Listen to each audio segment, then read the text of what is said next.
Señores, señores, buenas noches. Bienvenidos a Animales Sueltos. Gracias por estar del otro lado. Miren, la mesa, mis compañeros, mis amigos, aquí ya todos listos. Romy, ¿estás preparada? Lista. Maxi, ¿todo bien hoy? Pablo, te felicito. ¿Tuviste a Macri? Sí. Muy bien. Sí. En Mitre, Córdoba. La rompe toda, pero toda, Pablo. Te felicito, Pablo. No sé si él estará feliz, pero... No, sí. no. ¿Sí? ¿Se puso picante? En un momento sí, ¿no? Sí. Bueno, ¿de qué vamos a hablar? Ya lo saben. Vamos a estar hablando del dólar Montenegro. No. Ajá. Opa. No, bueno, pero es el dólar Está que... buena esa. Vos nos avisaste, No, Maxi, no, que pero yo esto llamaría que la incertidumbre viene por otro lado, ¿no? Sí, bueno. Dólar Duhovne lo llamaría yo. Le tiramos, o sea, sacamos... Bueno. Epa. No, Maxi, no. En la época de, bueno, esa pero es la tan- realidad. en la época del kirchnerismo, Digo- ¿cuántos dólares había? Ahora que son No, pero... $3. Vos tenés ¿eh? una explicación. Vamos a empezar, chicos. Porque Sí, hay de todo. sí, Y si no perdés. Y estoy esperando. Voy a mostrar la imagen de quién estará pasada las 12 de la noche charlando allí en el tótem. Voy a mostrar la imagen. Porque nosotros vendemos... Mirá, Qué placer. Beatriz, un placer. Beatriz Arlo. Siempre es un lujo charlar con Beatriz. Maxi, querido, ¿hay respuesta al 45? Ayer mandaban memes con un atado de fasos. El 43.70. 43.70. 43 el dólar, 70 la tasa de interés prácticamente. Por eso. Y Ya hoy- eso quedó desfasado. Y hoy quedó 45. Mira, más allá del número que puede impresionar, esto del dólar al minorista casi en 45 pesos, cerró en 44,92 hoy. Lo que preocupa es la tendencia. Hoy fue un día verdaderamente malo en los mercados financieros internacionales. Efectivamente hubo salida de capitales de toda la región, de todos los países latinoamericanos, y por eso el dólar subió en todos los países latinoamericanos. En Brasil subió 1,9%, en México subió 1,2%, en Chile 0,6%, poquito subió el dólar. En la Argentina subió casi 3% el dólar. Es decir, que cuando ocurren estos fenómenos, que es una fuga de capitales hacia los países centrales, Puede pasar. puede pasar, pero Argentina Siempre. sufre mucho más que el resto. Ahora, lo que preocupa es la tendencia. No es que sucedió esto hoy. Esta es la séptima suba consecutiva. Argentina viene con subas del dólar muy importantes diarias, en días en que no pasa nada en el mundo, en días en que ¿Te el puedo dólar hacer- baja en toda la región. ¿Te puedo escuchar algo? Sí. Vas a abrir vos con lo que vas a escuchar. Porque tiene mucho de política, pero tiene mucho... Bueno, Maxi, vos sos un tipo completo, sos una acción completa. Podés hablar de política, de economía, de deporte. Pero quiero que escuches la declaración de Nielsen y después vamos a ir con cada uno de ustedes, chicos. Por favor, la mesa es de todos. De todos. Guillermo Nielsen hoy dio una nota y da una idea. Jugada la idea, ¿eh? Yo no sé si es una locura lo que dice para los próximos 100 días. Él tiene una teoría de qué es lo que traería paz a la Argentina por 100 días. Lo dijo Nielsen. Maxi, abrís vos. Atento con la declaración de Nielsen y después lo vamos picoteando en la mesa. Rápido, así entramos con todo lo que tenemos hoy. Escuchen a Nielsen. Una forma de retomar la confianza son cambios de gabinete. Esto lo hemos vivido en Argentina. Retomar la confianza hace 2 meses atrás, en algún sentido, era más sencillo. De todas maneras, hay veces que se ha hecho estos cambios de gabinete y no han resultado.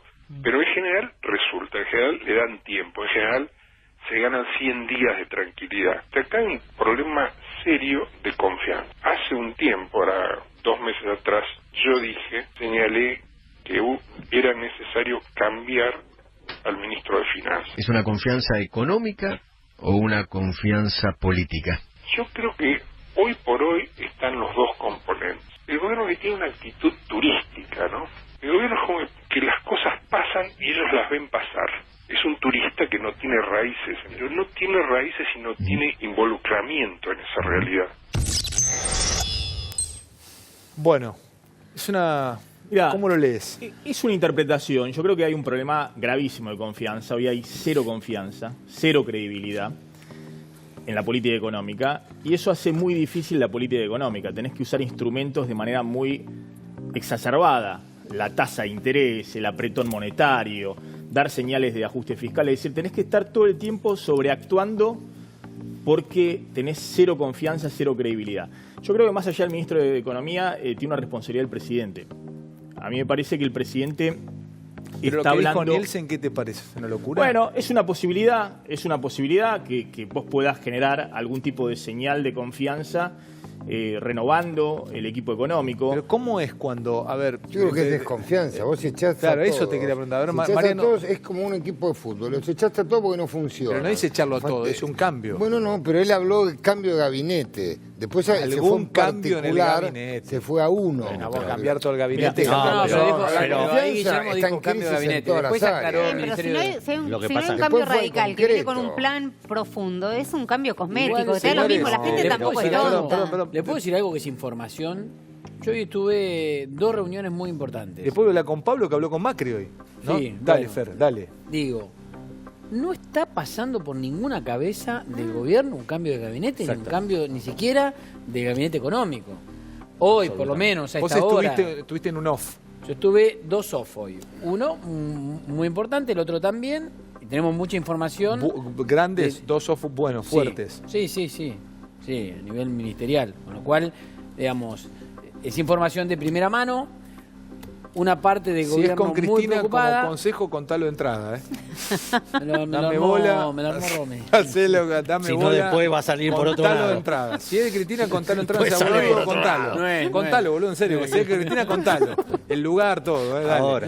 Bueno, pero 2 off Después importantes. lo voy a contar, sí. Porque la verdad es que yo no hace mucho dije, estuve en un off importante, no los vi preocupados y por eso me fui preocupado. Hoy los vi preocupados. Pablo, en la mesa acá, Pablo habló con Macri hoy. Vos hablaste con Macri. Sí, y Lo- le hice, y una de las preguntas que le hice, un Macri muy coacheado, ¿en qué términos? Me parece que en la postura que tuvo ante, por ejemplo, ante Luis Majul, la postura que tuvo en el Congreso, está ese Macri a la ofensiva. Ahora lo vamos a escuchar, pero yo, antes de escuchar el audio con vos, te lo pregunto, ¿la sensación que tuviste entrevistándolos, qué era? ¿Que estaba coachado? Sí. Sí, coachado en el sentido de que no quiero quejas, vamos para adelante, es el único camino, no quiero que me propongan ninguna otra cosa, porque esto es lo que acordamos con el fondo y vamos con esta receta a llegar. Yo le pregunté, en ese momento el dólar estaba a 45, le digo, en este momento, mientras usted se va a almorzar con el rey de España, el dólar está a 45. Sube el dólar, baja la credibilidad del presidente en las encuestas, usted pierde imagen. ¿No cree que la credibilidad, tiene credibilidad el equipo económico? Vamos a escucharte, Pablo, vamos a escucharte con él. Que también ahí hay como 2 países, ¿no? Porque pasó en el G20 y vamos a escuchar el audio de Pablo Rossi entrevistando a Macri. Está sentado con nosotros Pablo hoy, entrevistó en Mitre Córdoba a Macri. El Congreso de la Lengua, un orgullo para Argentina, perfectamente organizado, el lugar, la presentación, lingüistas, se está discutiendo sobre el futuro de la lengua. Bueno, la verdad que hay como una sensación ahí de 2 Argentinas, una que no arranca nunca en lo económico, en lo social, y sin embargo cuando pasan estas cosas y el mundo viene, nos portamos de 1000 maravillas, porque la verdad que es un lujo lo que se está viviendo allí en Córdoba con el Congreso de la Lengua. La verdad no queda otra cosa que felicitar a quienes organizaron esto, además discutiendo sobre el futuro de nuestra lengua. Pero en ese lío, Pablo Rossi entrevistó a Macri, y esto es lo que le decía, y lo seguimos charlando acá. A ver. Sube el dólar, baja la imagen del presidente. ¿Usted cree realmente que su equipo económico tiene credibilidad de cara a los resultados económicos? Creo que lo van a tener cuando se termine este proceso. En este proceso hay mucha angustia, hay mucha duda, hay mucho miedo y también el miedo a la elección que estamos enfrentando. Estamos en un año fundacional, en un año crucial, en un año bisagra en la historia de nuestro país. Mucha gente está mirando las pizarras con un dólar que está en 44.90, 45 en algunos bancos privados, presidente. Sí, bueno, esto tiene que ver hoy con un mundo que no está fácil. Nosotros tenemos que creer en que hoy tenemos una política monetaria seria, previsible, y bueno, mientras tanto hay que entender que estas cosas pueden pasar. En el mundo se está moviendo, y mientras tanto nosotros tenemos que seguir trabajando en demostrarles al mundo que estamos haciendo las reformas estructurales, pero eso lo vamos a lograr si a una vez por todas terminamos con estos ciclos de atajos y soluciones mágicas que nos llevaron de vuelta al desorden macroeconómico, a la inflación, y bueno, ahora siento que lo estamos haciendo en serio, pero es un camino duro, Mario, es un camino duro, nos cuesta, sé que está costando mucho más llegar a fin de mes, soy el primero en saberlo, y le agradezco a todos los argentinos por estar poniendo el hombro, pero no hay otro camino. Pablo. Esa es una parte en donde pudimos, después me costaba meterle una repregunta, y cuando digo coachado es porque él estaba ahí, iba de frente, no metía un punto y aparte para hacerle una repregunta ni por asomo. Le pregunté por la Corte, por ejemplo, atento, ahí hubo un párrafo en donde planteó que todo fallo en contra del gobierno en realidad es en contra del presupuesto, y el presupuesto es una merma para los argentinos.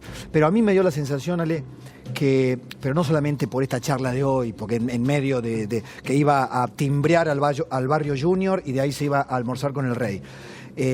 La sensación que me da es que aprieta los dientes, va a fondo y salvo que la dinámica de los acontecimientos, que esto es lo que creo que es el cisne negro. Creo que el gobierno no tiene en cuenta la dinámica de los acontecimientos tal como se planteó con la salida de Sturzenegger o la salida de Luis Caputo. Hay una dinámica que se retroalimenta a sí mismo. Entonces, hoy están esperando y tienen expectativa por la cosecha. Tienen expectativa porque va a llegar la plata del fondo. Pero no saben, nadie sabe, Duhovne no lo sabe Sandleris, asegurar cuánta dolarización de cartera real va a haber. Y esto Maxi lo puede hablar con mucha mayor propiedad. Y yo quiero decir algo sobre, porque encontré muchos argumentos de que el contexto, el propio presidente me dijo, bueno, hoy el mundo, Pablo, se movieron los mercados emergentes. Sí, pequeño detalle. Pusieron como ejemplo Brasil. ¿Cuál es la tasa de referencia del sistema financiero en Brasil, en Turquía, comparado con la Argentina? ¿Cuál es, Maxi? ¿Se sabe más o menos? Muchísimo más baja. En Brasil siempre está 6-7 puntos por arriba de la inflación. La inflación en Brasil este año es 3%, la tasa estará en el 8-9%. En Turquía es 14%. Decían Brasil en enero de 2018, el real estaba a 3,80. Hoy la depreciación del real frente al dólar es de 3,92 estaba. Es decir, no es comparable la vulnerabilidad argentina. Quiero tratar de explicar esto, porque esto es lo que realmente preocupa en términos de la dinámica. El gobierno está estallando la tasa de interés, es decir, la tasa de interés subió, en lo que va de marzo, subió 18 puntos la tasa de interés. Subió de 50% a 68% en el día de hoy, la tasa de interés de referencia, para frenar el dólar. Para eso se sube la tasa de interés. E igual el dólar te subió 12% en marzo. En menos de un mes, todavía no terminamos marzo, subió 12% del dólar. Eso genera un problema que es, vos estás usando el único instrumento que le dejó el FMI al Banco Central, que es la tasa de interés. Está generando, al estallar la tasa de interés, problemas en toda la cadena de pago, descubierto de cuenta corriente para las empresas, todo lo que conocemos. ¿Por qué haces eso? Porque estás tratando de evitar que los ahorristas, los que tienen depósito en plazos fijos, te corran al dólar. Ahora, aún así, dejas que el dólar se te vaya a 12% en menos de un mes. 12% es lo que te paga un plazo fijo en 3 meses. Con lo cual, vos estás generando, primero, un riesgo. Estás potenciando el riesgo de dolarización a futuro. Porque todos los que estuvieron con depósitos en plazo fijo, este mes perdieron como en la guerra. En segundo lugar, venís con una inflación altísima. Este es el problema de fondo. El problema principal de la desconfianza en Argentina, más allá del político, más allá de Duhovne o de Macri, es el tema de la inflación. Venís con una inflación que está entre el 3 y el 4% mensual.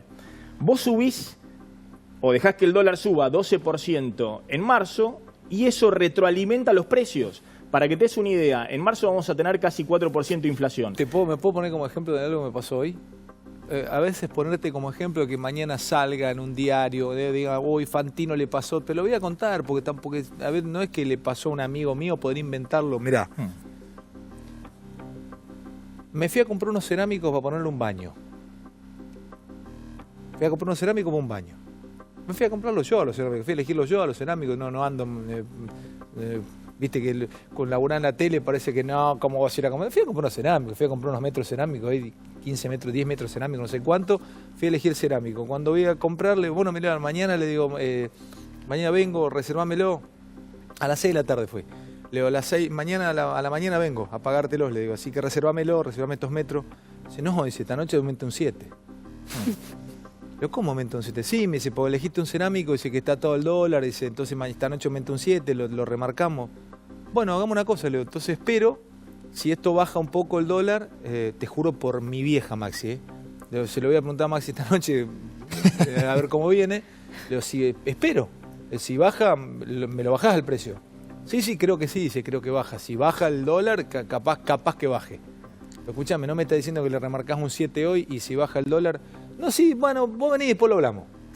No me dio la seguridad que el cerámico yo no, es que no va a bajar, olvídate. Bueno, pero entonces me están cagando. Sí, claro. Ale, Bueno, bienvenido. entonces sube el dólar, Sí, esta Ale. gente, todo el Sí. pongo cerámico, no te alimentás de cerámico, porque no es un elemento de primera necesidad. No. Lo hacen con la leche, Claro, lo hacen con la Sí, crema, sí. lo hacen con la... Igual te van a con decir la- que ¿cómo es todavía eso? no Con las llega a propiedades. alcanzar. ¿Me puede explicar Ale, cómo Ale, es? Nadie sabe, Entonces, ¿quién controla eso?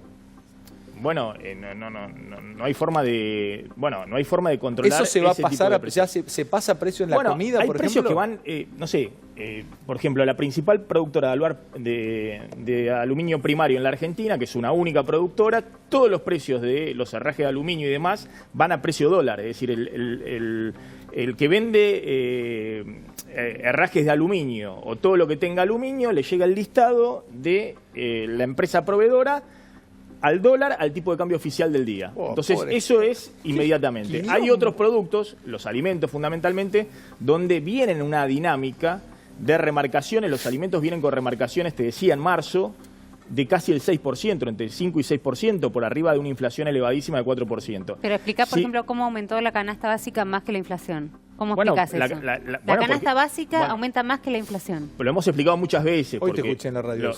Bueno. Pero porque los alimentos, en su mayoría en la Argentina, se exportan esos alimentos, tienen la posibilidad de vender afuera a precio dólar o venderlos en el mercado local. Argentina exporta lo que come. Bueno, cuando el dólar sube, lo primero que suben son los precios de los alimentos. ¿Por qué te lo van a vender acá a 5 si febrero, lo pueden a vender a febrero 10 la afuera? inflación viene al 51% anual, la inflación de alimentos viene al 58% anual. ¿Qué te quiero decir, Ale? Acá lo que hay que ver es la tendencia. Uno no sabe cómo va a estar el dólar en los próximos 3 días, nadie lo sabe, ni el ministro de Economía, ni los banqueros, nadie sabe. Lo que sí estamos viendo es una tendencia preocupante. La tendencia es, vos tenés una tasa de interés de casi el 70%, el dólar aún así te sube en 10 días 10%, en lo que va de marzo 12%, se adelanta a la inflación y eso puede retroalimentar los precios y asustar a los ahorristas en depósito en plazo fijo. ¿Cuál es el riesgo para adelante, para los próximos meses? La dolarización electoral. Bueno, lo que decíamos, que te vengan a correr. Claro. Los argentinos no tienen pesos en los bolsillos, no tienen con qué comprar dólares porque ya no llegan a fin de mes. Pero sí hay un sector de los argentinos, de empresas, de inversores que están colocados en pesos en el sistema financiero. Chicos, si eso te corre al dólar vas a tener muchos problemas. Qué lindo programa. Cómo vamos yendo y viniendo de distintas cosas. Vos tenés algo, Fer. La crisis encendió la alarma en el gobierno. Un toreo lo encaró como un shorton, un toro shorton, Massa por Twitter al gobierno. También quiero compartir uno de los tweets que metió Sergio Massa hoy, porque claro, estaba hablando con Pablo Rossi al aire Macri y de pronto, entre tantos, el líder del Frente Renovador sale a torearlo. Que también es una muestra de cómo está Argentina, ¿no? Ya empezó la campaña al recontrapalo, ya lo vamos a ver también en lo judicial. Lo vamos a ver a Javier Calvo, nos va a hacer escuchar cortes de Marcos Peña hoy. Van a ver que en todos lados se juegan las elecciones. Dame ese tuit, porque también tiene que ver con lo político y ligado a Fernando Carnota. Dame el primero, mientras hablaba con Rossi en Mitre Córdoba, Macri, Massa le metía esto en Twitter. Miren lo que le puso. Si acelera, usted solo logrará que en el choque haya más heridos, le pone. Cambie ya el rumbo, su rumbo equivocado, lo vamos a cambiar los argentinos en las urnas en octubre. Ahí le agrega, y dame el tercer tuit, porque, dame el segundo y el tercero rápido, porque para que vean cómo se acelera la campaña, le pone más a bajar impuestos, rediscutir el acuerdo con el fondo, mejorar consumo, recuperar salarios y jubilaciones y tener un programa serio de crecimiento y exportaciones. Ese es el rumbo. Y el último, otra vez picante, lo torea. Estos no se quieren mucho, ¿no? Massa y Macri no se quieren mucho. Dice, Macri le dice, su rumbo es de inflación, le dice. Devaluación permanente y despidos. Doble ya. Porque este micro choca, le dice. Y van millones de argentinos arriba y con sus curvas aceleradas caen todos los días. Es tremendo la catarata de tweets, y acá voy cómo se vivía dentro de Casa de Gobierno esto, y ya ligo a Calvo con Marcos Peña y después la batalla en la justicia con ustedes dos. Bueno, dale. Depende por dónde pases, por adentro de la Casa Rosada se vive de una manera o se vive de otra. A ver. Por el sector por donde pasé se vivía con mucha alarma. La preocupación que hay es, obviamente, que la crisis siga aumentando. Hoy estaba en esa reunión y estaban con un ojo viendo cómo cerraba el dólar, ¿no? Y preocupados. Porque, dicen, le da la espalda, Mauricio Macri le da la espalda a la política, y sin embargo, con lo único que ganó siempre fue con la política y no con la economía. Y si vos lo repasás, vos fijate, mirá, en el 2015 Macri ganó con el voto para sacar a los K. Eso fue la política. No fue que estaba derrumbada la economía en el 2015, entonces Macri ganó gracias a la economía, que hubiese sido la esperanza de qué era lo que iba a traer en materia económica. Ganó gracias a la política. Fue para sacar a los K.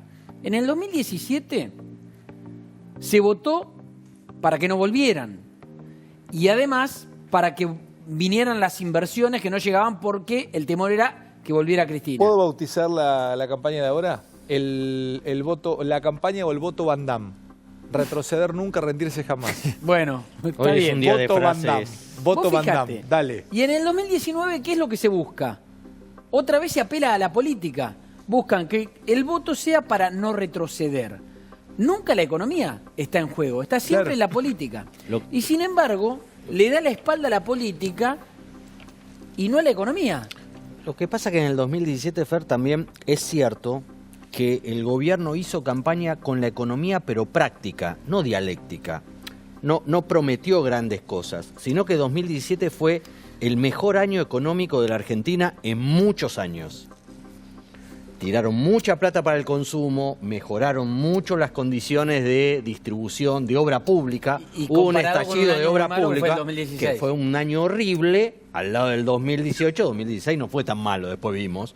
Pero el 2017 pusieron mucha plata en la calle para que, si bien no había un discurso económico, la gente sintiera que había un ciclo nuevo. Por eso, tras la elección de 2017 y el triunfo de Cambiemos, ya no se hablaba de la elección de 2019, se hablaba de la de 2023, porque se daba por descontado que Cambiemos iba a ser reelecto. Y Ahora, chocamos en el 2018. ¿cuál es Quiero la meterme alerta con hoy? Peña. Vos dale, y dale Fer, ¿Cuál dale Fer, es la dale Fer. alerta hoy? La alerta hoy es que Macri se lo decía a Pablo, que tienen que tirar todo para el mismo lado, que no aflojen ahora. Y en un momento dijo, hay que tirar todo del mismo carro. El tema es que yo creo que el gobierno no logra explicar de qué carro está hablando ni para dónde va el carro. Entonces ese es el problema, porque cuando Macri habla de las profundas reformas que estamos haciendo, que nos está costando todo lo que está costando, la pregunta es, ¿cuáles son las profundas reformas? No hubo reforma Sí, muy impositiva, bueno, no muy hubo reforma laboral, no hubo reforma laboral sindical, no hubo reforma impositiva, laboral sindical, no hubo reforma en el sistema judicial profundo tampoco. Digo, ¿cuáles son las reformas que tenemos que sufrir para llevar a esto? Yo entiendo que puede haber un intento de cambio cultural en donde se sepa que la energía vale, que el transporte vale, que todo vale en el mundo y que no hay que regalarlo como se regaló en la última década. Ahora, más allá de eso, las reformas profundas, ¿cuáles fueron? Acá, No, igual, acá fracasa Lutero. Pero, no, en serio. No, pero también me parece que hay un fracaso en el discurso donde se genera una enorme confusión, porque cuando dice hay que tirar todos del mismo carro, o vuelve a pedir esfuerzos, o vuelve a pedir que tenemos que seguir y aguantar sin llorar, no se sabe a quién le habla. ¿Le habla a la dirigencia política para que lo acompañe en este gran consenso o le habla a la gente? Al si núcleo le habla, duro. Bueno, si le habla, al núcleo duro. Pero si le habla a la gente se confunde porque eso genera mucho enojo. ¿Cuánto más puede tirar la gente del mismo carro? ¿Cuánto más esfuerzo le puedes estar pidiendo? Romy, Pablo dio en la clave. Bueno, Hoy- pero lo tiene que aclarar, hoy- no lo aclara. Hoy el Queda laboratorio confuso en PRO su de discurso. Javier lo que intenta es consolidar ese 30% en donde sabe que la economía no es un valor tan crucial. Pero vos en imaginate, donde, insisto, excepto digo, que haya un desbarranque. Pero del otro absoluto. lado, para vos quedó claro, te dicen hagan un esfuerzo, Bueno, tiremos ahora, del mismo carro. Eso es lo que Flaco, vamos, eso es lo que ¿cuánto más vamos, esfuerzo eso es lo querés que vamos a hagamos? ver con Calvo ahora. Maxi, dame un titulito, voy con Javi. Voy Bueno, a decir una cosa que Coco Cini me crucificaría con lo que voy a decir. Uy. Me crucificaría. No. Qué lindo color de pelo tenés.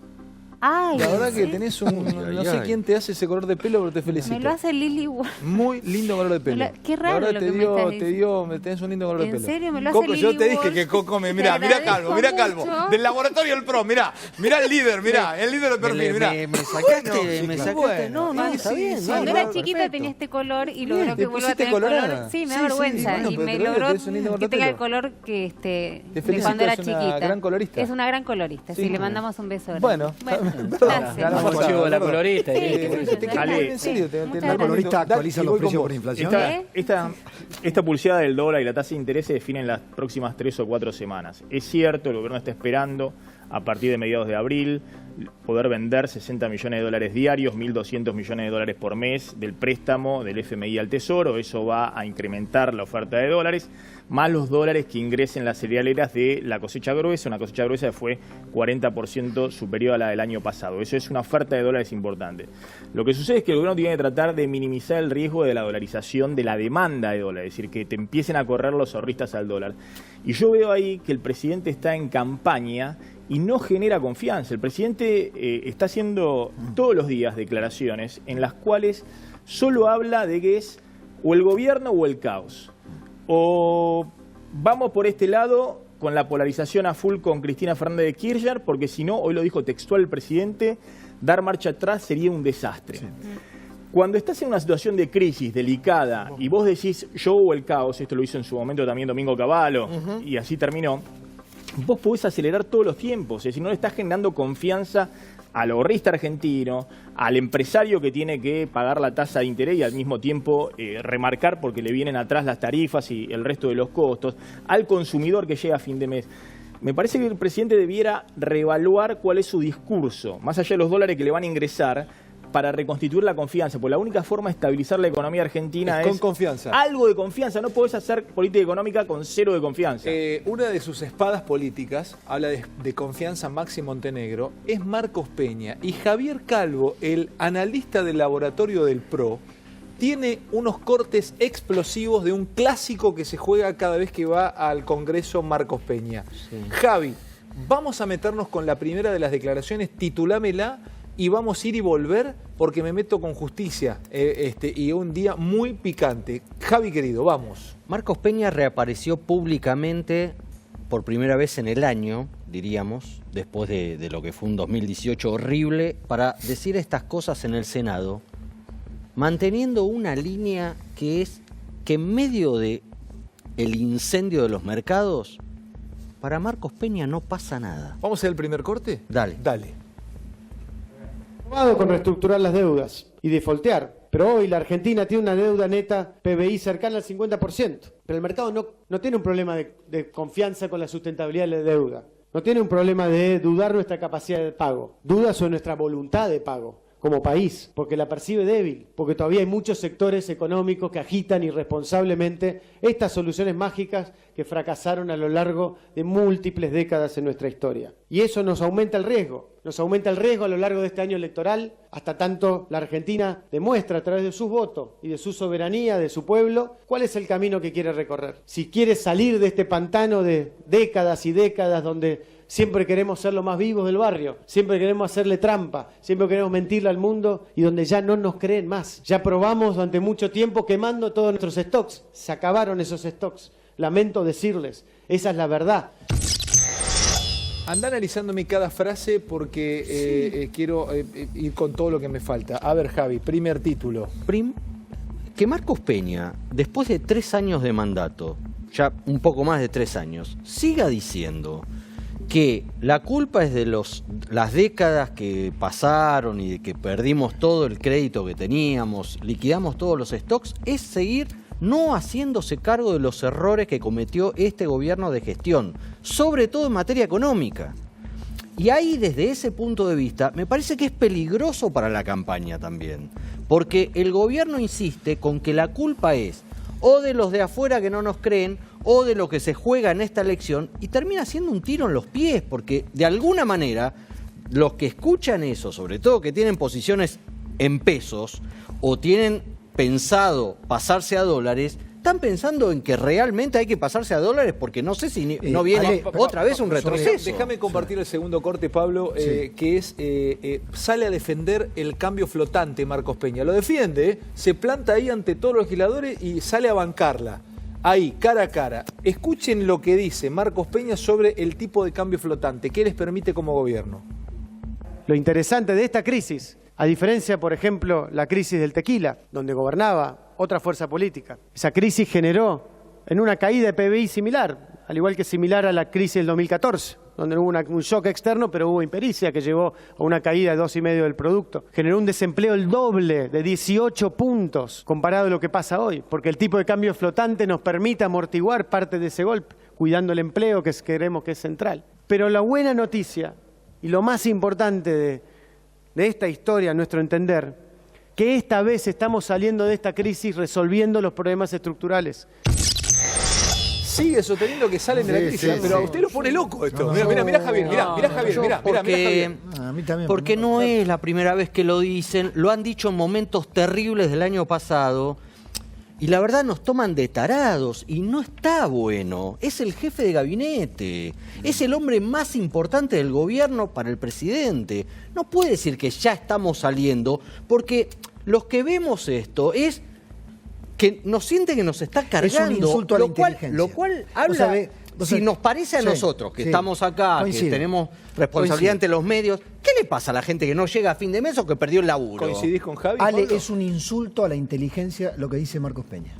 Y te voy a decir por qué. Porque además es un insulto. Es cierto que no mienten, es cierto que no dibujan los números, no dibujan las estadísticas y no ocultan los números. Pero se arman un relato que terminan creyéndoselo y esa es la principal mentira que hoy están dándole a conocer a la sociedad.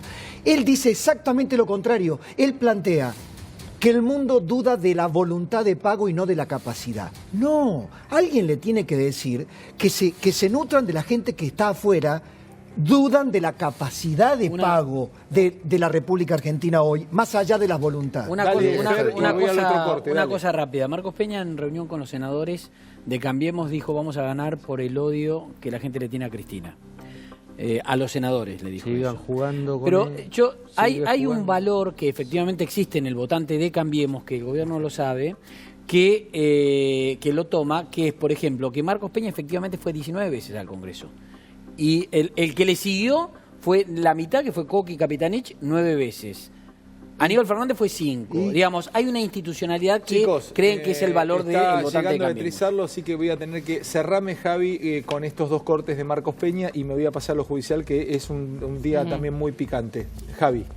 Sí, me parece que ahí, para cerrar la idea, me parece que es elogioso todas estas bondades institucionales que tiene Cambiemos. Realmente hay una gran diferencia respecto a la gestión anterior, ni hablar, los últimos 12 años. Pero me parece que la sociedad hoy también demanda otra cosa, porque si no el gobierno no podría explicar por qué Cristina todavía tiene chances de ser otra vez presidenta de la Nación. Y lo único que puede explicar eso es el desastre económico que nos generó Cambiemos. Bueno, no hablaron ustedes dos. Estamos ya entrando. Ya está Beatriz Arlo microfoneándose ahí atrás. Gracias, Beatriz, por estar, por venir. Vamos a hablar de todo esto. Beatriz hace tiempo que no habla y vamos a charlar con esta pensadora, ensayista, intelectual argentina que es Beatriz Arlo. Es de ustedes. Arrancá vos, Romy, picotéenlo, tiren paredes. Hoy dale. a la mañana muy agitado Dolores, esto lo veníamos contando, lo adelantamos ayer a la noche. El juez Alejo Ramos Padilla declaró finalmente la rebeldía de Carlos Stornelli. Se sabía que no iba a ir, lo adelantábamos también. El abogado presentó una nulidad que el juez directamente no atendió. Llamó la atención la dureza de la exposición que hizo el juez del dictamen del juez, mediante el cual lo declara en rebeldía a Carlos Stornelli. Prácticamente volvió a hacer un raconto de cada uno de los hechos en los cuales para él participa activamente Carlos Stornelli, diciendo que se implementó un mecanismo en el que participan distintos miembros de una organización ilícita que apuntaba a obtener de una persona, objeto víctima de una operación de espionaje previa, un testimonio relevante en una causa judicial con aval mediático. Te hago una pregunta. Esto que está contando Romy, que lo está leyendo, vos también lo leíste. Técnicamente, ¿cómo lo analizás? Bueno, Romy también lo puede analizar de lo técnico porque tiene años de experiencia en el medio Yo judicial. te lo mandé temprano porque lo que yo veo, habíamos dicho con Romy, en el sentido de que no va a ir, en que va a quedar rebelde y cómo sigue esto. A mí de la lectura del fallo, que es un documento claro del contenido del expediente, me da cuenta que el juez considera que existe una asociación ilícita con actos de espionaje. Salió la extorsión aquella del principio, una asociación ilícita montada, se cubre, dice que trabajó por todo el país y el exterior. Pero lo que es claro es que esta asociación ilícita funciona en Buenos Aires, que no tiene nada que ver Dolores. Entonces ahí es donde viene mi duda. ¿Por qué este juez sigue investigando? ¿Por qué si hay un fiscal que dijo pase para Buenos Aires sigue investigando? Eso es lo que me genera Esa es la cuestión duda. que estaba planteando Mariano del tema de la competencia. Yo insisto, es muy impresionante leer en detalle todos los hechos que le adjudica directamente el juez Alejo Ramos Padilla al fiscal Carlos Stornelli, también por supuesto junto con D'Alessio, las maniobras que le adjudica y qué significa, que lo contábamos ayer, estar en rebeldía, que no puede tener más diálogo con el expediente, no hay más diálogo procesal, no puede saber ¿No puede leerlo Rivas? No, desaparece Rivas del expediente, desaparece Stornelli del expediente. Hoy 5:15 de la tarde en Comodoro Pi. ¿Y eso cómo es? ¿Es complicado para un abogado? Muy complicado. Es complicado, salvo que tengas, como es esto, que es un expediente público, que reparten fotocopias por todos lados, que va el juez y habla en el Congreso, con lo cual te enteras de todo. Sí, bueno, pero no puede pedir nada, no puede No puede peticionar pero nada, pide- no pero existís en el expediente. Te lo pide un colega. ¿Qué más, Rom? Bueno, esperá. Bueno, te lo pide un colega, pero vos como parte no puedes hacer nada. Vos le tenés que decir a tu defendido, si fuese Calvo, quiero nada, Calvo, acá no existimos vos en el no expediente. existís. Lo interesante es si es que esto va a apelarse, si esto va a ir a la Cámara, a la rebeldía. Bueno, refiero. acá viene una discusión, si la rebeldía es apelable o no. Muchos dicen que la rebeldía no es apelable, más allá de que arriba dice que la va a tratar de apelar. 5:15 de la tarde, Comodoro Pi 2002, una reunión muy importante de varios fiscales. Los mismos que le sostenían fuerte la mano a Stornelli y le decían, ¿te acordás de esto que planteábamos? Rebeldía o procesamiento. Hoy le decían, guarda Carlos Stornelli, porque esto puede empezar a cascotear la causa de los cuadernos. ¿Sabes cuál fue el consejo que le dieron? Digo, había 4 personas en esta reunión, 5:15 de la tarde, muy tensa la reunión. Era, salí como un patriota, decí que das un paso al costado para preservar la causa de los cuadernos, que eso es lo que vas a hacer, que te das cuenta que esta es una causa política, que Alejo Ramos Padilla la está usando políticamente, que te están persiguiendo y que vos, para evitar que boicoteen la causa de los cuadernos, vas a dar un paso al costado. Pero es el momento de salirte. ¿Por qué? Porque van a empezar los planteos de quienes están en la causa cuadernos diciendo que como el juez está en rebeldía, que como el juez participó en muchas de las... El fiscal, perdón. Que como el fiscal participó en muchas de las maniobras que están tocando finito cuadernos, en el caso de Bruce Adobat de PDVSA, en el caso de la Cámara Oculta Aueira, que es uno de los abogados que defiende a uno de los que está en la causa cuadernos, que es Tomás, que era de Yacyretá, ¿no? Sí. Como le está pegando finito a cuadernos, correte ahora. Los mismos que ayer le decían, Carlos, no te muevas de acá. Eso es información que manejás desde Comodoro Pi. 5:15 de la tarde, reunión de 3 personas muy cercanas a Carlos Stornelli. No tengo tiempo y yo quiero aprovechar también un título de lo de Florencia Kirchner, que hoy también estuvo en la tapa de los diarios. Sí, de verdad, en 2 minutos me tengo que ir a Beatriz. Javi, titulámelo, lo que querías decir. No sé si era sobre Stornelli. Todos los días alguien le suelta la mano a Stornelli. No va a seguir con la causa de los cuadernos. Stornelli no va a poder seguir con la causa de los cuadernos. Florencia Kirchner. Florencia Kirchner, hoy habló Carlos Beraldi, lo hizo con Futurock, el abogado de los Kirchner, de Florencia y de Cristina Kirchner, y dijo que no va a venir. Recordemos que el TOF 5 había dicho que le daba 1 semana para presentar la historia clínica y 1 semana para venir a Buenos Aires. Carlos Beraldi dijo, hasta tanto los médicos cubanos no den la autorización, Florencia Kirchner no se va a presentar en Buenos Aires. ¿Qué significa eso? ¿Cuándo le vence el permiso? El 4 de abril tiene que presentar la historia clínica. Si y después tiene... Claro, y si no tiene 1 semana más para venir. ¿Y ahí que te declaran rebeldía? No, y ahí te declaran rebeldía. No, primero te tienen que convocar por edictos, hay todo un procedimiento. Sí. Si un tribunal te cita y vos no venís y no justificás ¿por qué no vas? Imputado, te ordenan la captura. En este caso le ordenaron la captura nacional e internacional. Y si le manda la historia clínica... Mira, que tendrán que fundarlo, tendrán que conociéndolo verlo. Veraldi, la verdad es que hoy me decían miembros del tribunal que esto lo llama más una declaración off expediente, digamos, que puede ser algo más de los medios que dice Veraldi, pero es un abogado muy reconocido, que va a estar a derecho y que va a traer la historia clínica. Nosotros tenemos una nota con Veraldi que en las próximas horas vamos a compartir. Chicos, no llego, ya está sentada Beatriz. Un placer enorme y aparte gran número en esta noche. Qué bueno. Así que si la choco yo ahora, yo solito. No. Bueno, es un placer como siempre recibir a Beatriz Sarlo. ¿Cómo andas, Beatriz? Gracias por venir. Ale. No, gracias por invitarme. Te preguntaba en qué dividís tu tiempo, además de vez en cuando dar alguna entrevista y todo. O sea, ¿das conferencias? ¿Escribís? Te preguntaba si dabas algún tipo de curso o de clase. Ya no, eso ya se fue de tu vida. No, yo me fui de la universidad muchísimo antes de tener edad de jubilarme. Me fui. Me fui yo tenía la cátedra de literatura argentina, la gente que trabajaba en esa cátedra ya toda estaba en condiciones de ser profesora titular y yo no me iba a quedar ahí tapando la salida a la titularidad de gente que, bueno, compitiera por esa titularidad. No, me pareció que me tenía que ir. Y además porque, ¿sabes una cosa? Las personas que vivimos muchos años bajo dictadura no estamos acostumbrados a los largos periodos. A ver eso. Claro, la dictadura a mí me tocó la primera en el 66. Acababa de presentar mi última materia y pensaba que me iba a quedar en la universidad. Vino la dictadura, me fui.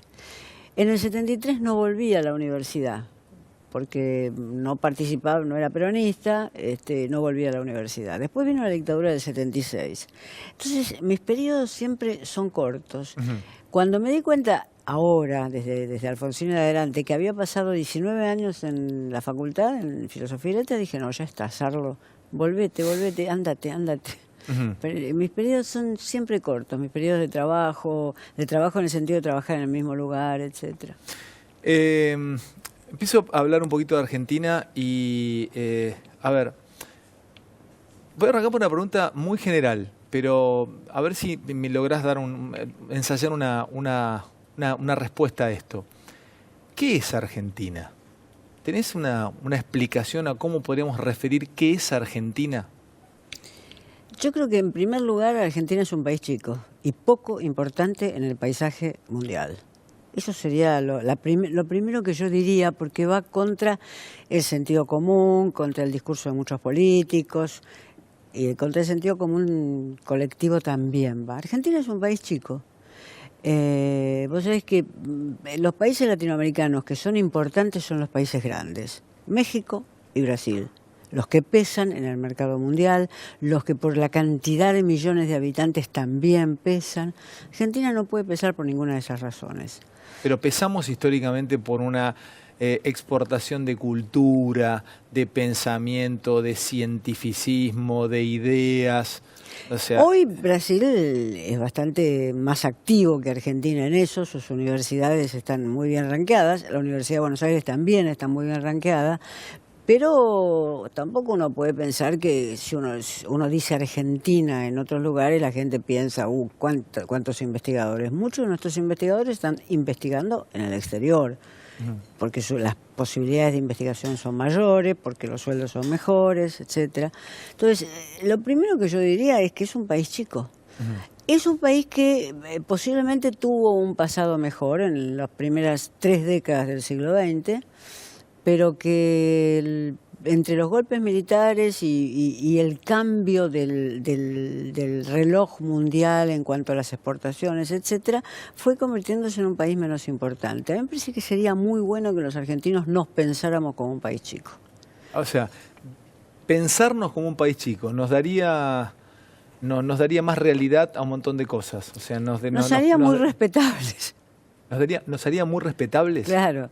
Si uno actúa pensando que este es un país importante y que se puede medir con Brasil o se puede medir con México, actúa de un cierto modo. Si uno piensa que este es un país chico donde no se respetan los contratos políticos.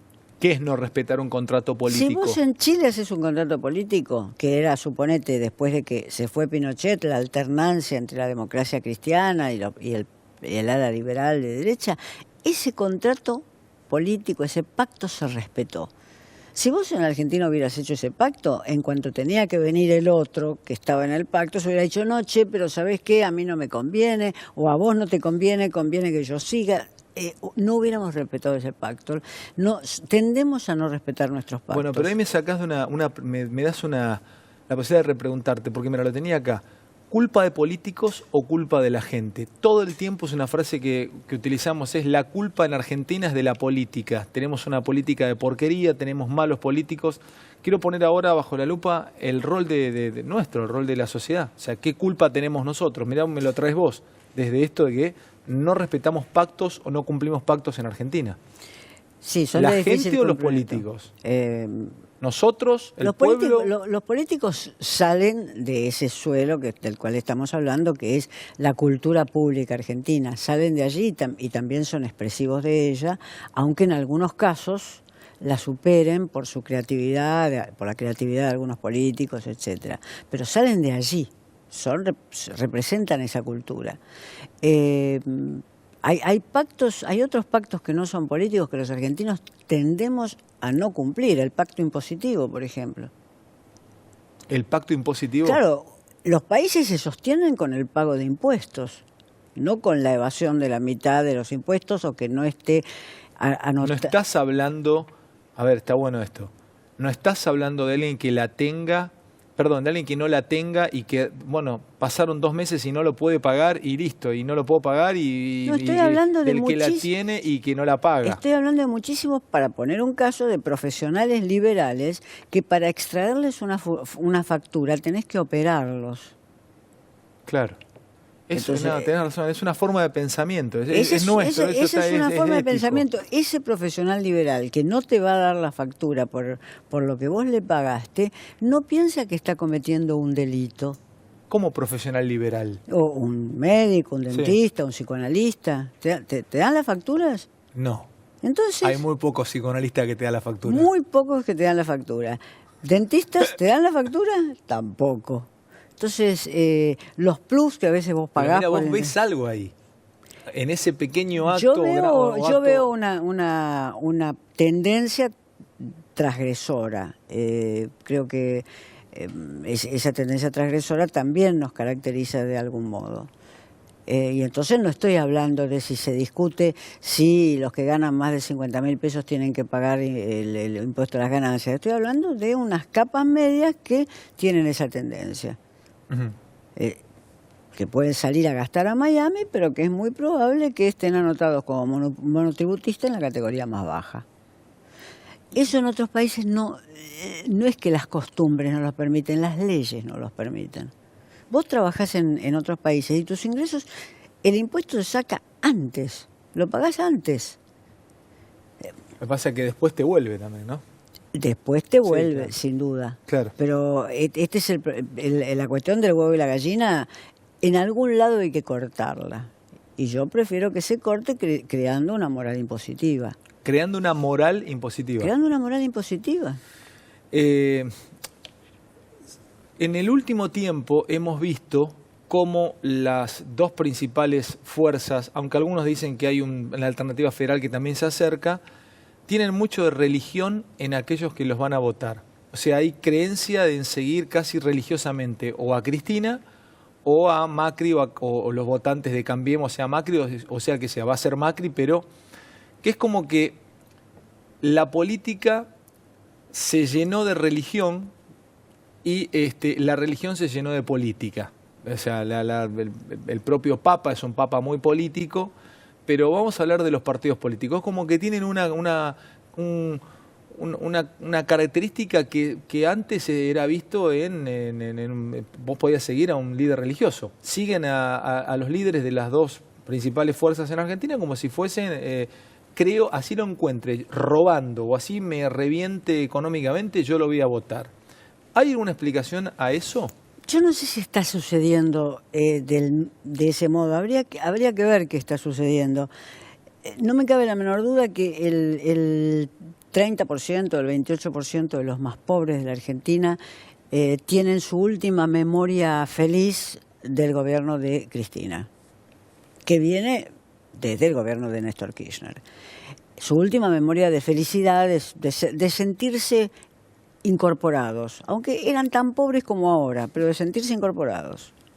Pero si eran tan pobres como ahora, ¿cómo se sentían incorporados? Se sentían incorporados porque se sentían incorporados por un discurso, y se sentían incorporados por el liderazgo de algunas personas. Por más que no te incorpore el bolsillo o darte un gusto más. Sí, bueno, y también hay que ver que desde Duhalde en adelante se pusieron todos los subsidios a la pobreza, al desempleo, etcétera, que eso fue de Duhalde en adelante, no fue invención ni de Néstor ni de Cristina, sino que fue la forma en que la Argentina salió de la crisis del 2001. Yo creo que la gente que está en condiciones de extrema pobreza no se va a sentar a la mañana a filosofar. No es así, no es posible, no es que no pueda filosofar, no está en condiciones materiales. ¿Pero piensa el voto? El voto tiene características, uno podría decir, más tradicionales. Tradicionales no porque voten peronista como si estuviéramos en 1973, sino tradicionales en periodos más cortos. El último dirigente que en un partido se sintieron interpelados, se sintieron escuchados, se sintieron... Este elemento está. En las capas medias yo creo que no está ese elemento, o sea que yo creo que en el caso del PRO y de Cambiemos, las adhesiones pueden ser bastante más fluctuantes, porque las capas medias evidentemente, y sobre todo las capas medias urbanas de ciudades como Buenos Aires, las capas medias que no han caído, que no están bajo la línea de pobreza, cuyos hijos todavía pueden terminar el secundario, etcétera, pueden tener mayores posibilidades, posibilidades materiales de pensar el voto. O sea que ese voto me parece que es más fluctuante. Yo todas las noches llego a la esquina principal del barrio donde vivo, que es Caballito, que es un barrio que... Clase media. Votó Macri masivamente, y están caceroleando. Y yo digo, ¿En Caballito? En Anacoito y Rivadavia. 2 o 3 veces por semana están caceroleando. Poca gente, pero está caceroleando. Yo digo, ¿pero lo votaste? Sí, claro, lo voté, pero ahora, o sea, tiene la posibilidad del cambio. Ese señor de 50 años o esa señora de 50 años. ¿Por qué tiene la posibilidad del cambio? Porque no vive en situación de extrema necesidad, como viven los pobres, como viven los que no alcanzan a cubrir la canasta básica.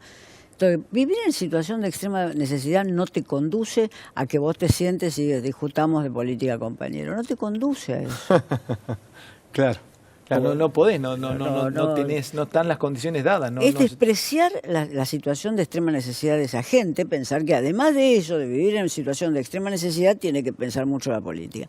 Mientras que los vecinos de Caballito, que son capas medias que tienen miedo de caer, hoy pueden estar protestando. Digo Caballito porque es lo que veo, pero me interpelan por la calle, gritan, dicen yo lo voté pero nunca más, etcétera. O sea que tienen cierta posibilidad de cambio, por eso hay una zona de las capas medias que puede llegar a definir elecciones, que fue la que... ¿Y crees que esa capa media puede dar una sorpresa este año? Una sorpresa en las nacionales es diferente, porque las nacionales tienen 3 distritos importantes por lo menos, que son la provincia de Buenos Aires, Córdoba y Santa Fe, o sea que hay que ver qué sucede en las otras provincias. En Santa Fe, hace 20 años que la ciudad de Rosario la está gobernando los socialistas y la provincia ya lleva 3 periodos gobernando los socialistas.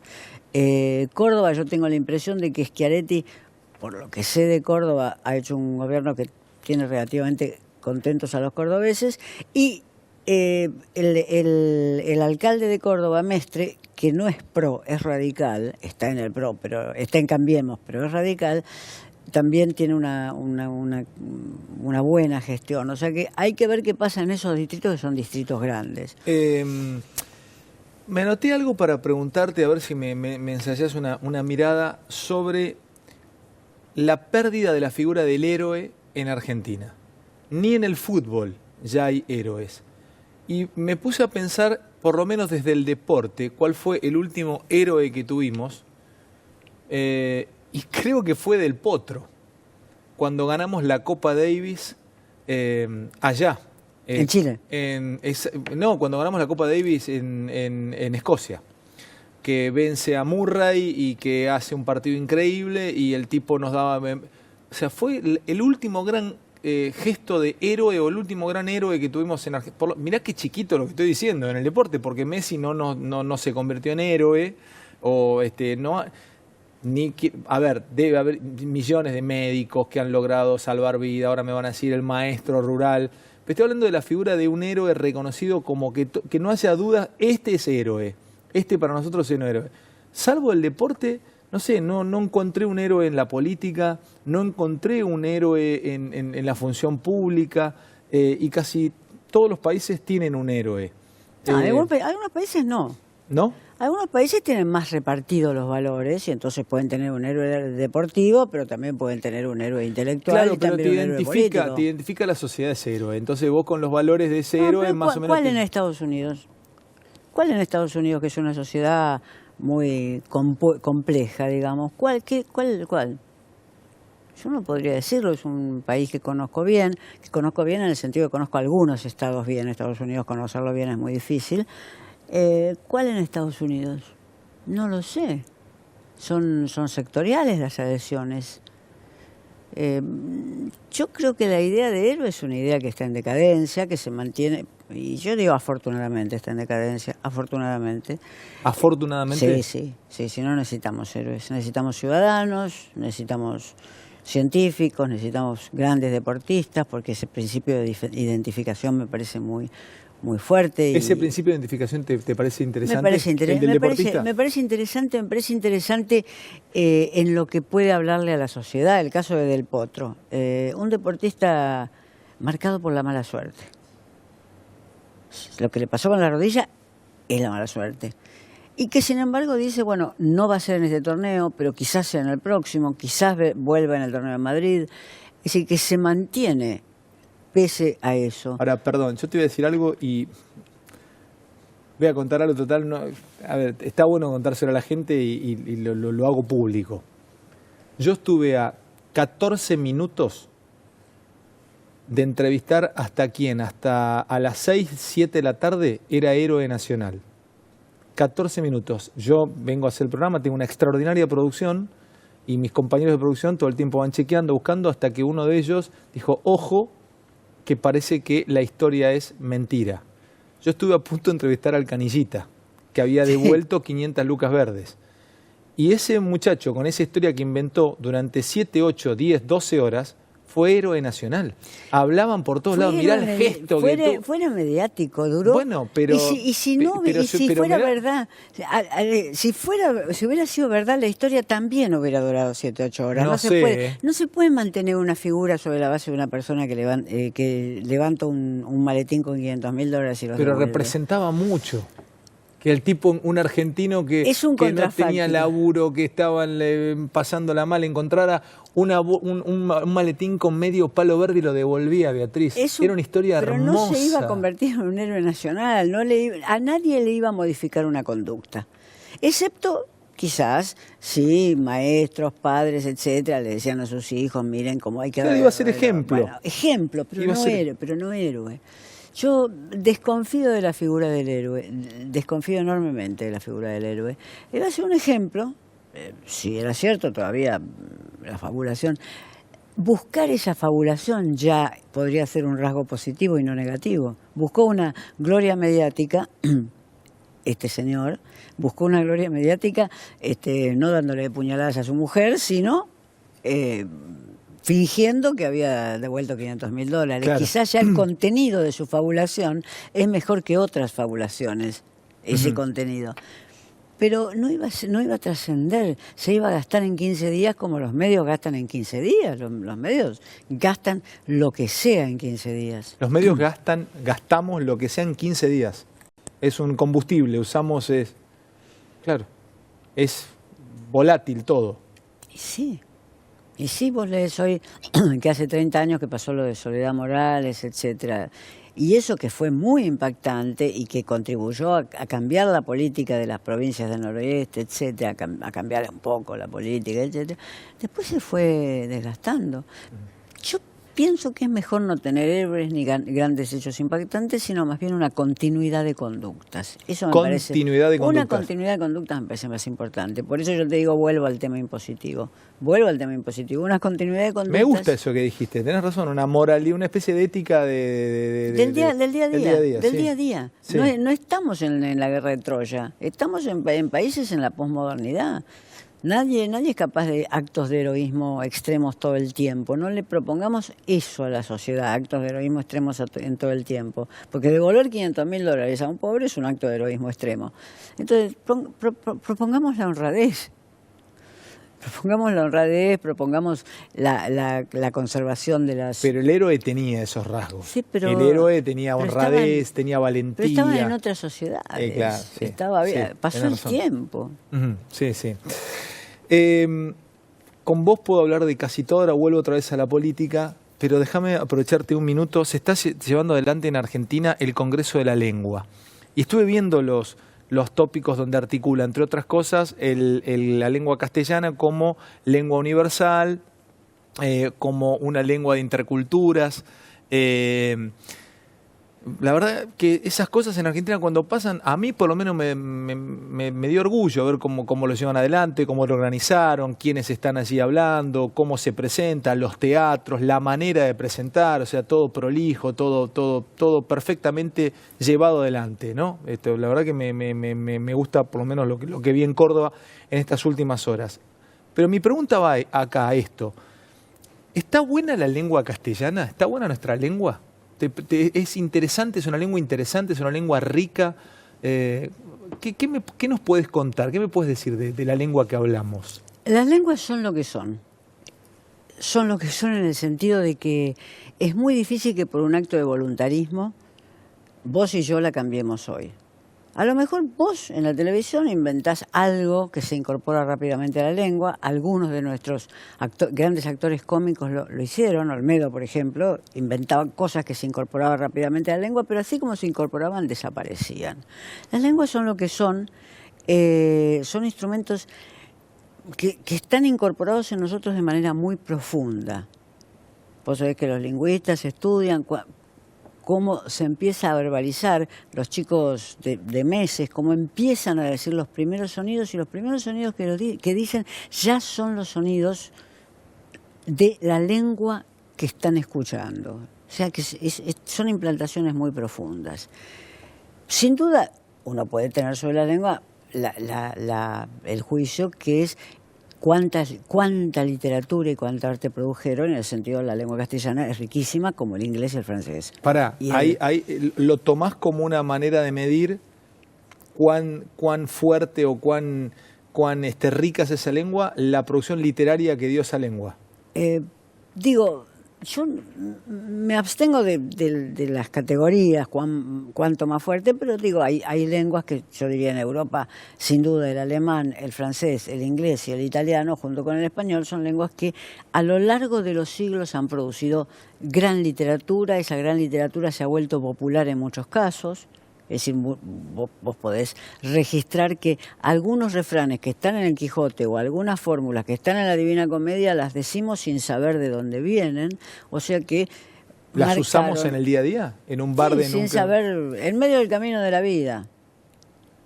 Vos podés decir en medio del camino de la vida, esta es la Divina Comedia, en medio del camino de nuestra vida.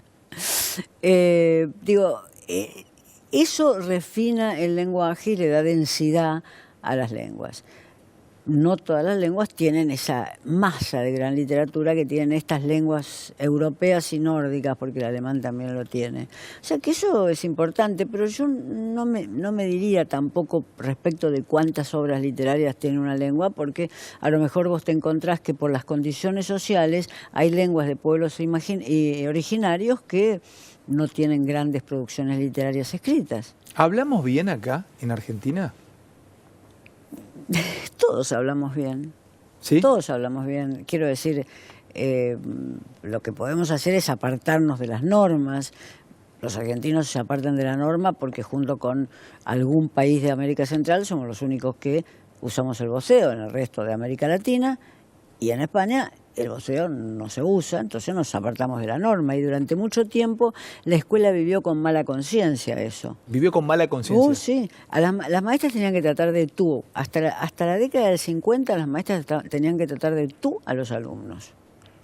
Por supuesto que una vez que salían al recreo, las maestras recuperaban un voceo impecable y los alumnos también. El tú se abandonó, no pudieron imponer el tú. De ahí que la lengua es algo que tenés tan profundamente incorporado que no puede imponerse como una rutina de gimnasio.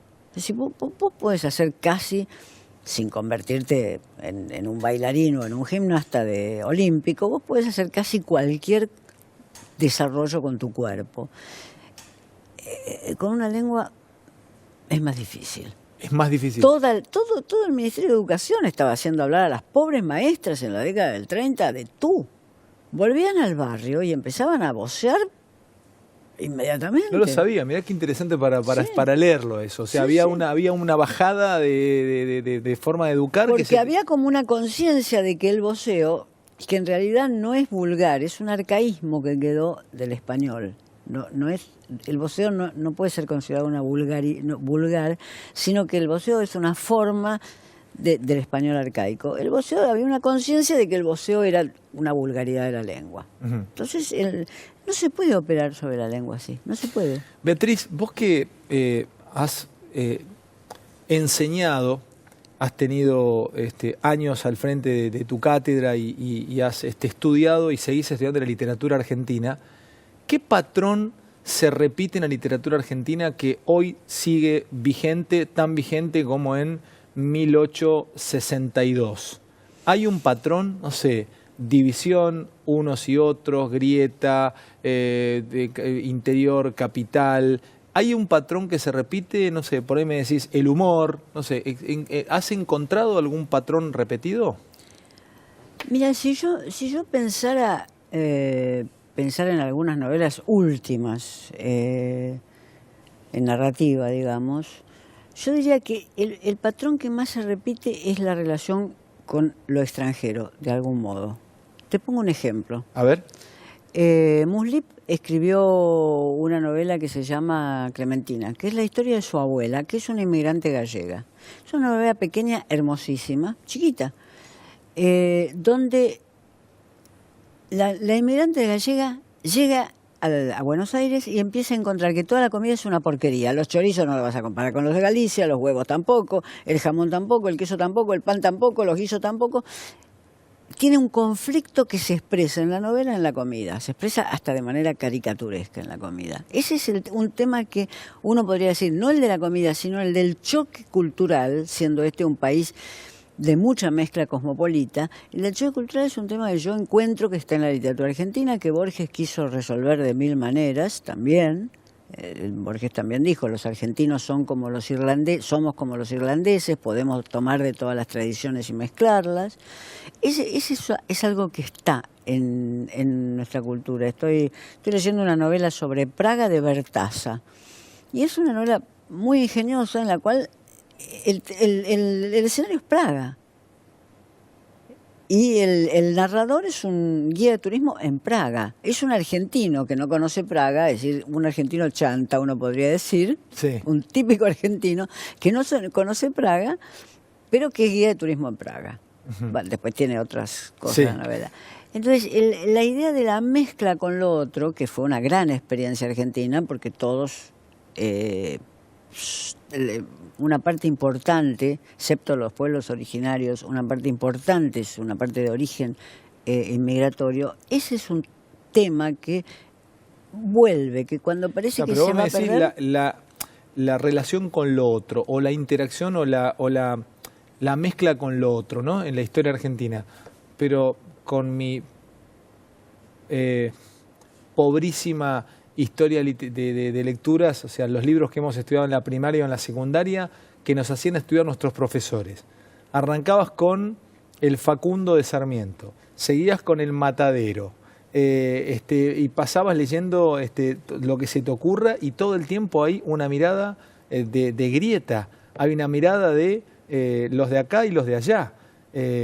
O sea, hasta te diría de odio interno. No es que en el Matadero se odiaba a un extranjero que venía a invadir a la Argentina. O sea, odiaban a un tipo que montaba como un unitario y se acercaba al Matadero y lo querían acuchillar. O sea, era esas 2 obras que vos mencionaste, que vos tenés razón, evidentemente no son obras de mezcla cultural, esas 2 obras que vos mencionaste son anteriores a la llegada de la inmigración. Tenés razón. Sí, son anteriores. Facundo en mediados del siglo pasado, 1848, y el Matadero es anterior incluso. Sí, tenés razón. O sea, cuando tenés un país criollo que está tratando de ver cómo resuelve sus contradicciones, pero no tenés la llegada de la inmigración. Esto que yo más bien te estaba diciendo, que se prolonga hasta hoy, hasta la abuela gallega de la novela de Muslip, que odia los chorizos argentinos y la carne argentina, eso empieza con la literatura, para poner un nombre, que empieza a escribir Roberto Arte en adelante, digamos. Te aprovecho 2 minutos más. Déjame una mirada sobre Venezuela. Siempre hablamos de Venezuela, creo que lo he charlado con vos, pero como todo el tiempo va cambiando Venezuela, en la mirada de los periodistas, en la de los analistas, ¿qué es Venezuela para vos?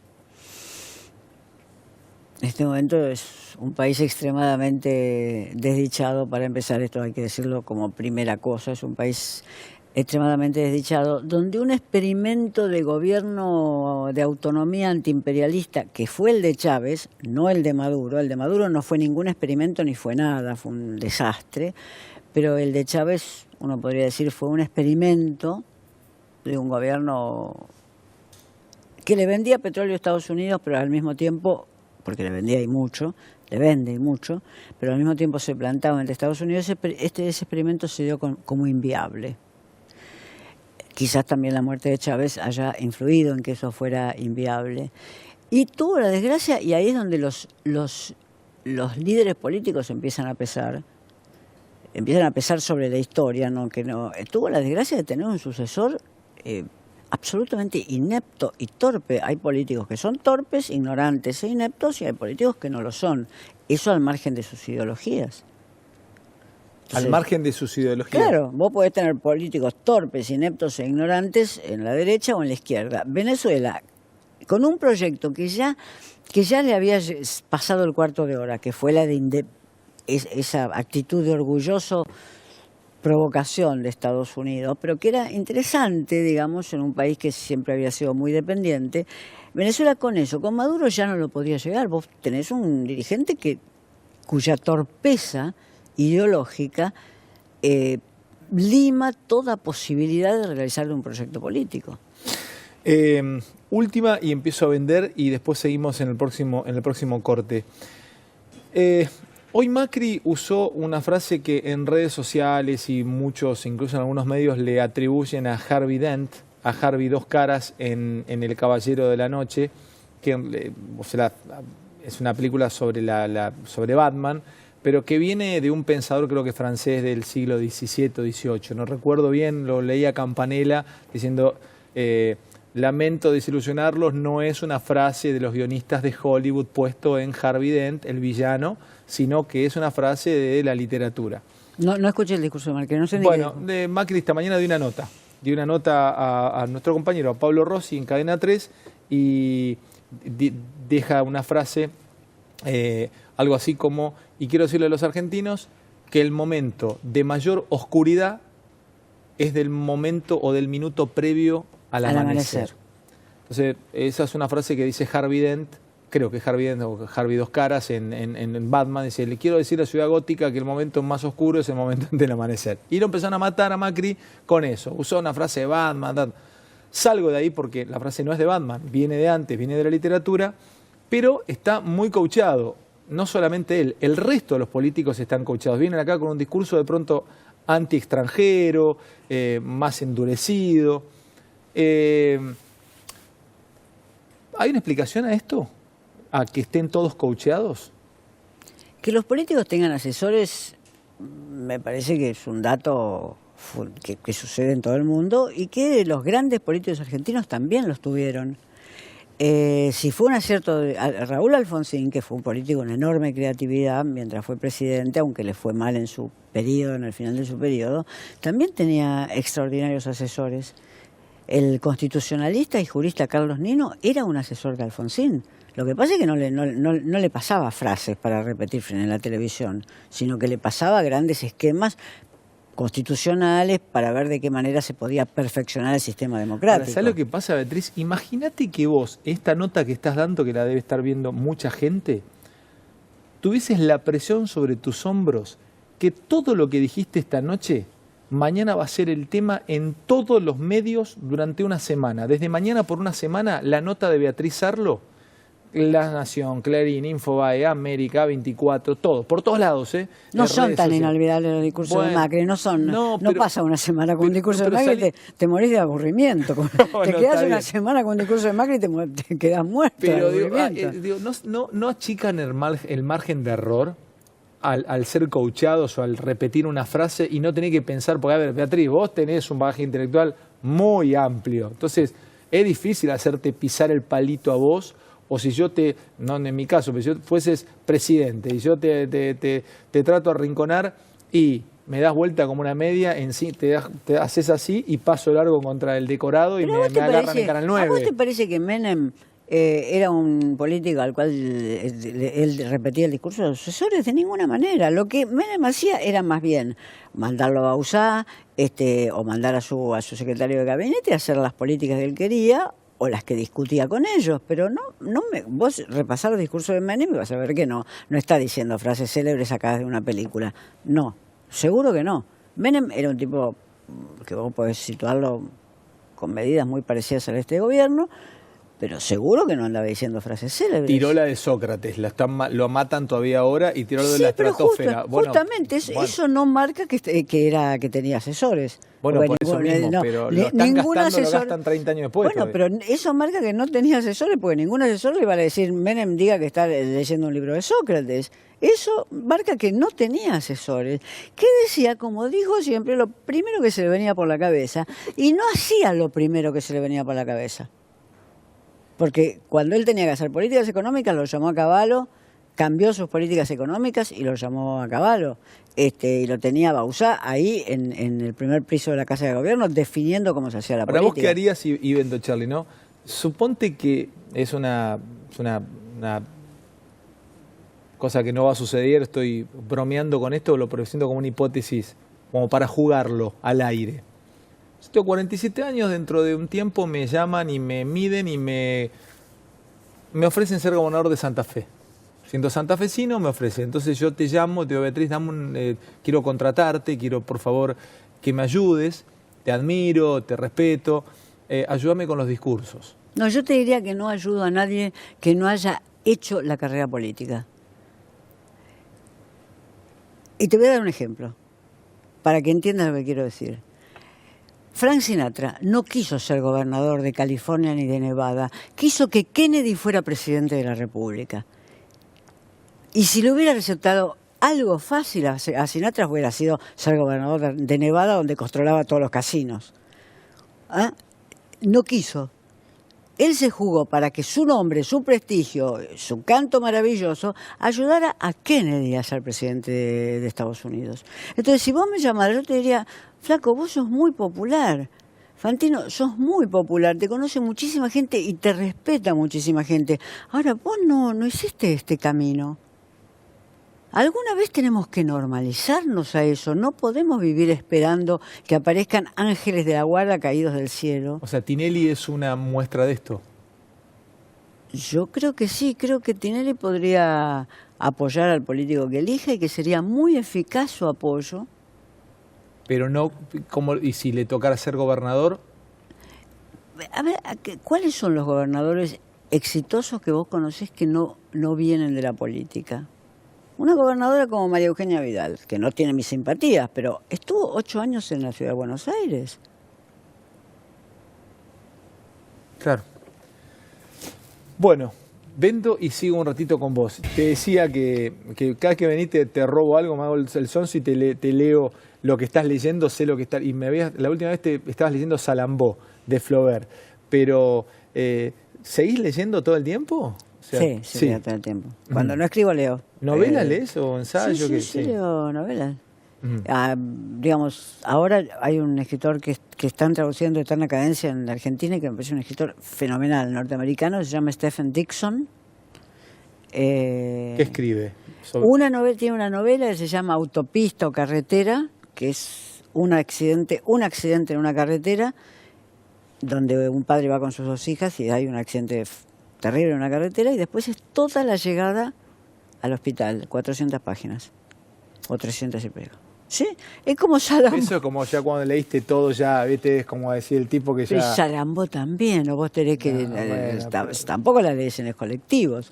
Vale la pena leer la de Dixon. Y ahora acaba de aparecer un libro de cuentos de él. Lo traduce Eterna Cadencia. Vale la pena. Sí, leo todo el tiempo. Se hizo hoy me comentaron, pero no sé si lo entendí bien. Se hizo una recopilación de toda la historia de la literatura argentina y le dedicaron o le dieron un tomo a Macedonio Fernández y dejaron afuera en el siglo XX a Borges. Tiene un tomo Borges. Ah, tiene un tomo Borges también. Tiene un tomo Borges. Si es la historia de la literatura argentina, yo estoy pensando que coordinó Noé Gitric y cada tomo tuvo una dirección. Sí. Yo escribí en el tomo de Borges. Tiene un tomo Borges. Tiene tomo, sí, sin duda. Sin duda, pero además sería impensable que con la gente que escribió en esa historia de literatura y con el coordinador que fue Noé Gitric no tuviera un tomo Borges. Pero yo escribí en el tomo de Borges, un tomo así. Entonces está. Me despido después del corte con Beatriz. Bueno, Beatriz, ha sido un placer. ¿Estás escribiendo algo? ¿Ahora estás por sacar algo? No, saqué un libro el año pasado. Sí. No se puede sacar un libro por año.